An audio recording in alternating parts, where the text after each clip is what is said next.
So let's start our discussion, engagement responsibilities. Today we'll discuss what is Attest Engagements, Audit Engagements, professional duties as a CPA, assurance services and quality controls as a CPA we should have. What are the meanings of these terminologies? I'm going to explain you in the next slide. This is a table. This is some summary of whole the discussion that we are going to do. See, once you become CPA in America, you or outside the world, you are licensed practitioner, like a doctor. Doctor, once he or she get a license, they can do surgeries and whatever they feel they relate to.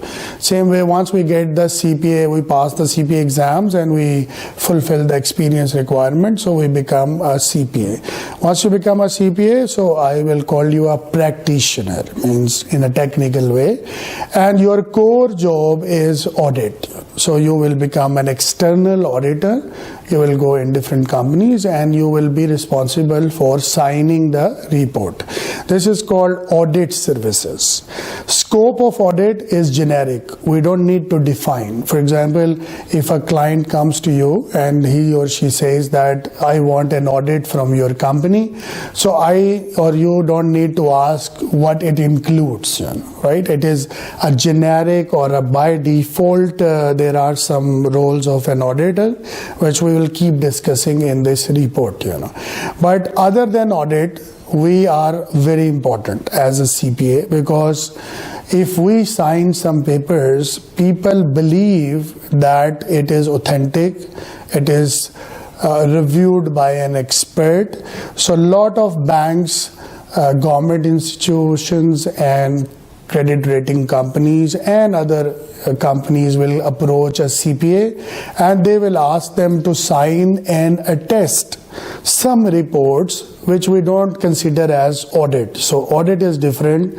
Other than audit, whatever we do is attestation. Attestation is a term, broad term, which you can also classify as non-audit services, means which are not audit services, which be attestation services. What could be those? Just think.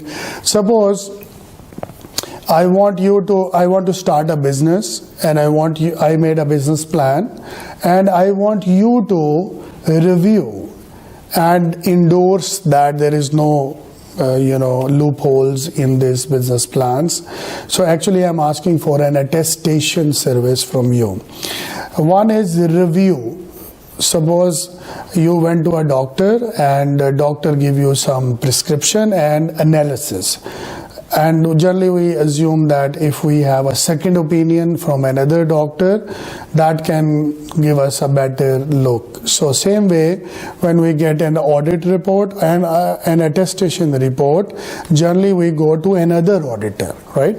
This auditor is not actually doing anything audit or attest. He is just doing a review that consider as an attestation exercise. So he will say, oh yes, based on this report, I assume that this can. He will not held responsible, because if you did audit and I am reviewing it, I'm not talking about partner review. Generally in audit firm we use this term partner review, means you've compiled something and then you went to your audit partner.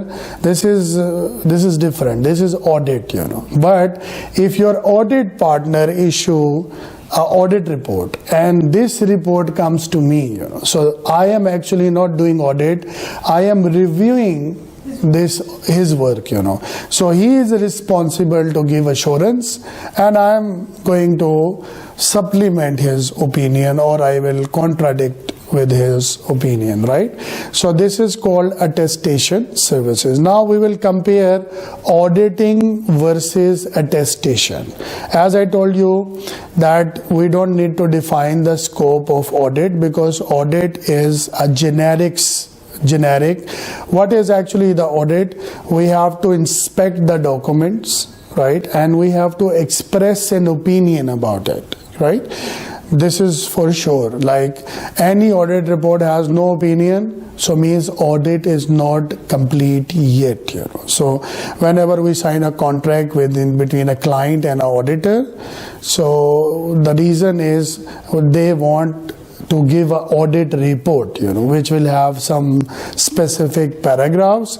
So today is a beginning, so every time we will learn what is an audit report, what are the formats, what is an engagement letter and other stuff. So, and all big four firms are using the same template which is given by AICPA, so which are in your book as an extract.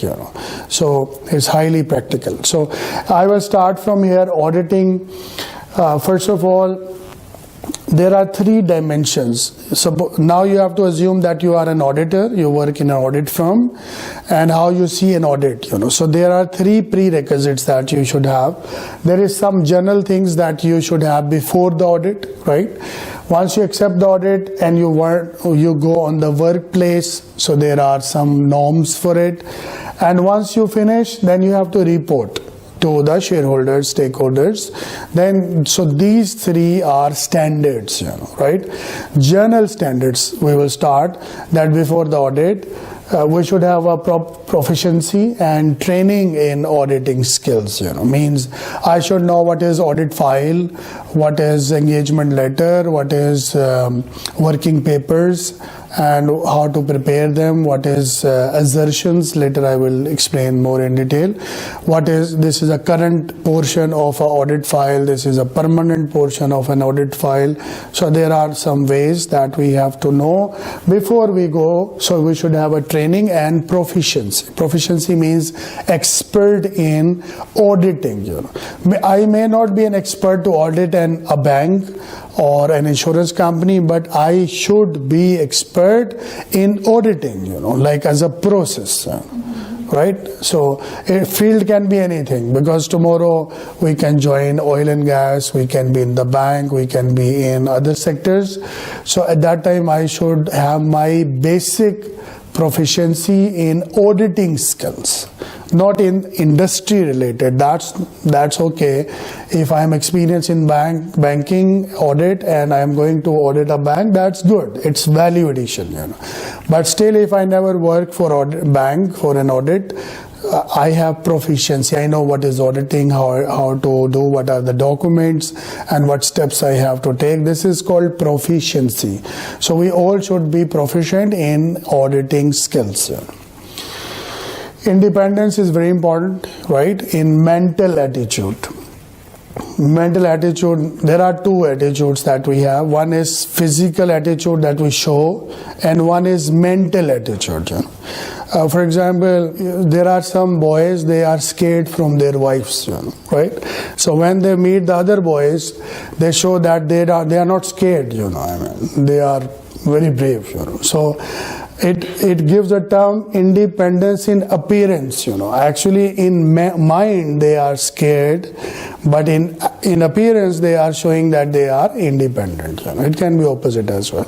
So you should be independent in actual, not in show off. So maybe you are brother, sisters, you are husband, wife, you are mother, son, father, daughter. These are the relations. These are create conflict of interest.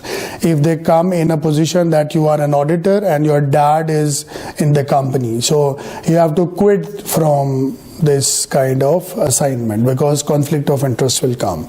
So we have to make sure that we are properly independent, we have no pressure, we have no association, we have no interest with the client. So we have to keep it very clean. And there are more we will study later, that we should not have a lunch or dinner with the client if we are auditors. We should not accept their vouchers, discount vouchers, coupons, or layer trip to other countries. Internal auditing is different. Internal auditing follow IIA standards, Institute of Internal Audit, but the code of ethics is common for both. Like